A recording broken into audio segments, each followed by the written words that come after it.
Hello, everyone. Welcome to this very interesting presentation by Ionel Stefan.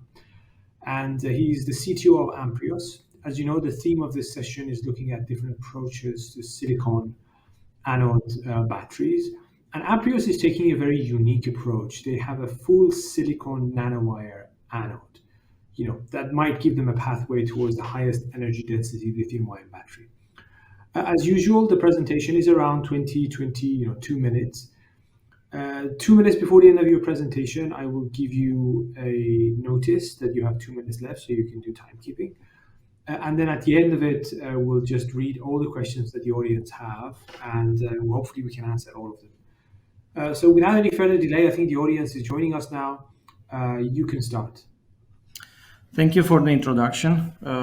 As you already mentioned, today I'll talk about the Amprius silicon nanowire technology and how it can advance the lithium-ion batteries toward the highest energy density and specific energy.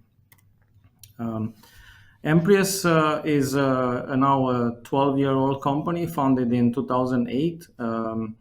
It was operational in 2009, and since then we have scaled the technology toward hundreds of kilowatt-hour pilot scale.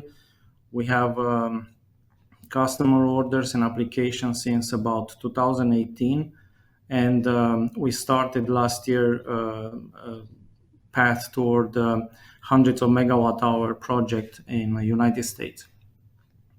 As the technology highlights, you can see here that silicon is of interest because it has about 10 times higher capacity than graphite anode.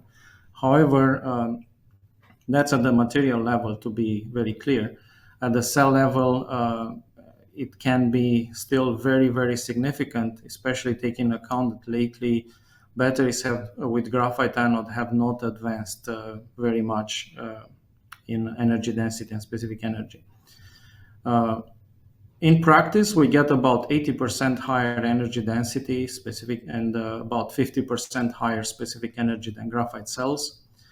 The power density also significantly increases. I will explain why. And we have achieved recently charging to 80% in 6 minutes. So these are all advantages brought by silicon nanowire anode that is not diluted with any other component. Now, of course, the main problem that any company that works on silicon has to address is the swelling problem. So, for example, in graphite, that's typical structure of graphite. After lithiation, lithium-ion goes in between the graphite layers like it will go on a library shelf. So that's a very easy reaction, an intercalation reaction that doesn't disturb the crystal structure or doesn't disturb it much. The expansion is typically around 8 to 10% at the anode level.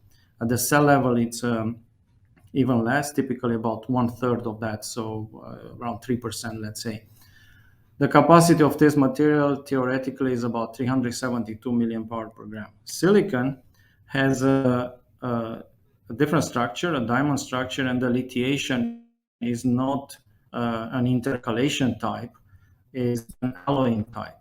So this type of reaction, sometimes it's called a conversion reaction, but it breaks bonds. So it breaks the silicon-silicon bonds, and as you can see here, lithium is actually in any, it's intercalated or not intercalated, but it forms an intermetallic compound that breaks all the silicon-silicon bonds. This leads to a much higher capacity, about 10 times higher storage capacity, but also much higher expansion of the material, about 30 times higher expansion than graphite.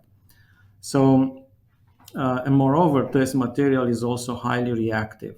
Toward the electrolytes, it's almost as reactive as lithium metal. So, what are the effects? The effects are shown here. The material expansion leads to particle